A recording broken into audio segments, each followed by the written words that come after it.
बड़ी खबर आप तक पहुंचाते हैं। बांग्लादेश से आ रही है बड़ी खबर, जहां के हालात पर दिल्ली में हलचल इस समय तेज हो रखी है। बांग्लादेश पर सरकार सर्वदलीय बैठक कर रही है। हालात पर सरकार सभी दलों को जानकारी देगी। बैठक में गृह मंत्री समेत कई बड़े नेता इस समय शामिल हैं। संसद भवन परिसर में चल रही है सर्वदलीय बैठक। एक बड़ा अपडेट दे देते हैं, ये बैठक जो चल रही थी खत्म हो चुकी है। सर्वदलीय बैठक की तस्वीरें भी आप देख सकते हैं।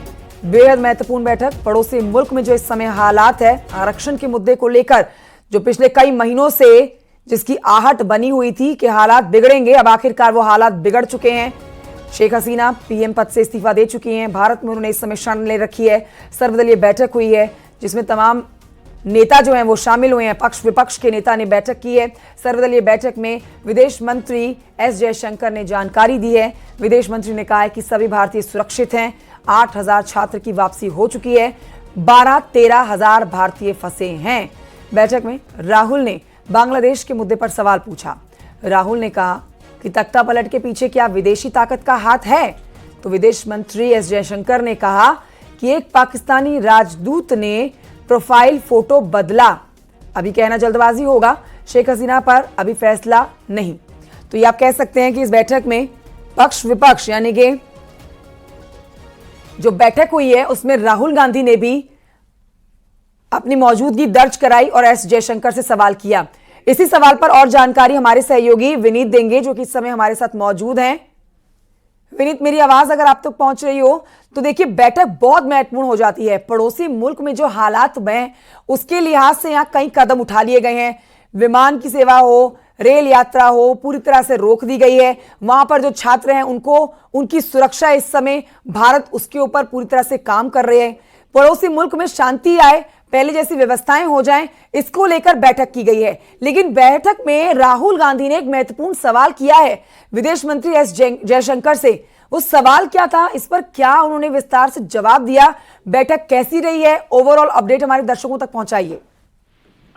जी कंचन, निश्चित तौर पर मैं आपको बताना चाहूंगा कि अगर बैठक हुई भारत सरकार के सूत्रों से हमारी जो जानकारी मिली है उसमें साफ तौर पर भारत सरकार का यह कहना है कि चूंकि ये मामला पड़ोसी मुल्क का है और इसीलिए भारत सरकार जो है वो सभी दलों के साथ संपर्क में रहना चाहती है, सभी दलों को कॉन्फिडेंस और विश्वास में लेना चाहती है और सभी के सहमति से जो है वो काम करना चाहती है। और इसी कड़ी में सर्वदलीय बैठक हुई जिसमें भारत सरकार ने स्थिति की जानकारी दी और साफ तौर पर भारत सरकार ने यह कहा कि वह वहां की आर्मी के साथ भी संपर्क में है। इसके साथ ही साथ मैं आपको बताना चाहूंगा कि जिस तरह से राहुल गांधी का यह सवाल आया था और राहुल गांधी ने जो सत्ता पलट हुआ है ये या फिर शेख हसीना ने जिस तरह से इस्तीफा दिया है वो वहां छोड़ करके भारत आ गई हैं, भारत में वो है, इस पर जब विदेशी हाथ के सवाल पर जब एस जयशंकर से राहुल गांधी ने पूछा तो इस पर एस जयशंकर का जो साफ तौर पर कहना था, जो हमें सूत्रों के हवाले से जानकारी मिल रही है कि वह स्थिति पर जो है वो भारत सरकार पूरी तरह से नजर रखे हुई है। हालांकि उनका साफ तौर पर कहना था कि अभी जल्दबाजी होगी किसी भी मुद्दे पर प्रतिक्रिया देने से, लेकिन भारत सरकार जो है वो साफ तौर पर पूरे मामले पर नजर रखी हुई है और इसी कड़ी में भारत सरकार जो है वो जो बांग्लादेश की आर्मी है जिसके हाथ में अभी सत्ता है उसके भी संपर्क में है। लेकिन भारत सरकार की प्रायोरिटी होगी पड़ोसी मुल्क में स्थिरता आना और साथ ही साथ वहां पर जो भारतीय हैं उनके हित सुरक्षित रहे और उनकी सुरक्षित वापसी हो, यह भारत सरकार की प्राथमिकता भी होगी। बहुत शुक्रिया आपका विनीत, जानकारी के लिए। नजर बनाए रखिएगा आप इस खबर पर।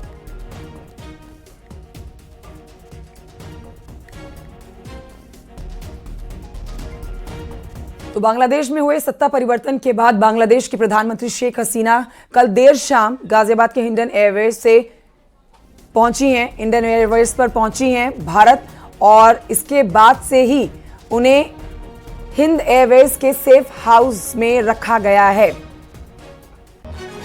हिंडन एयरवेज पर पहुंची, जहां से सुरक्षित स्थान पर उनको पहुंचा दिया गया है। सेफ हाउस में उनको रखा गया है, उनकी सुरक्षा पुख्ता की गई है। लेकिन अब आगे के जो विकल्प उनके पास है उसमें जो जानकारी मिल रही है सोर्सेस के हवाले से, खबर यही है कि लंदन में शरण ले सकती हैं या फिर फिलिस्तीन जा सकती हैं शेख हसीना।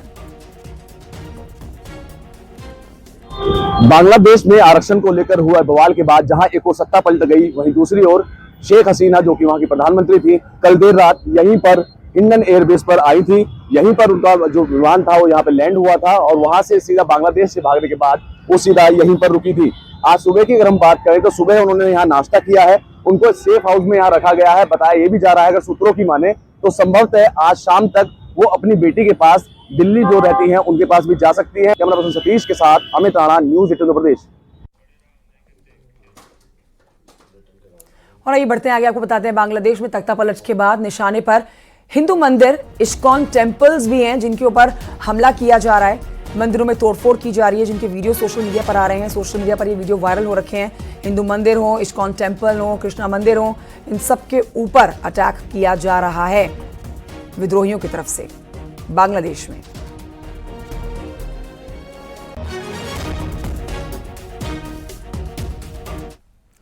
तो बांग्लादेश में कई जगहों पर हिंदू समुदाय को निशाना भी बनाया गया है। आवामी लीग से जुड़े 2 हिंदू नेताओं की हत्या कर दी गई है। विरोध प्रदर्शन के दौरान हिंदुओं के घरों में और मंदिरों में हमले किए जा रहे हैं। ये तस्वीरें भी आपको दिखा रहे हैं। मंदिर के सामने जो आगजनी की गई है, मंदिर के अंदर भी तोड़फोड़ किए गए हैं। ऐसे कई सोशल मीडिया पर इस समय वीडियोस वायरल हो रहे हैं, जिनमें आप देखेंगे कि बांग्लादेश में जो इस समय हिंसक तस्वीरें निकलकर सामने आ रही हैं, उसमें हिंदू समुदाय के लोग और हिंदू मंदिरों को निशाना बनाया जा रहा है। विशेष रूप से इस्कॉन टेम्पल, काली मंदिर, जहां पर विद्रोहियों ने अपना विरोध दर्ज कराया। हरधन रॉय नामक हिंदू पार्षद को रंगपुर में मार डाले जाने की भी खबर आ रही है। बताया जा रहा है कि हिंसा की आड़ में हिंदू पत्रकार की हत्या हुई है। रायगंज प्रेस क्लब को घेरकर प्रदर्शनकारियों ने पत्रकार प्रदीप कुमार भौमिक को मार डाला है।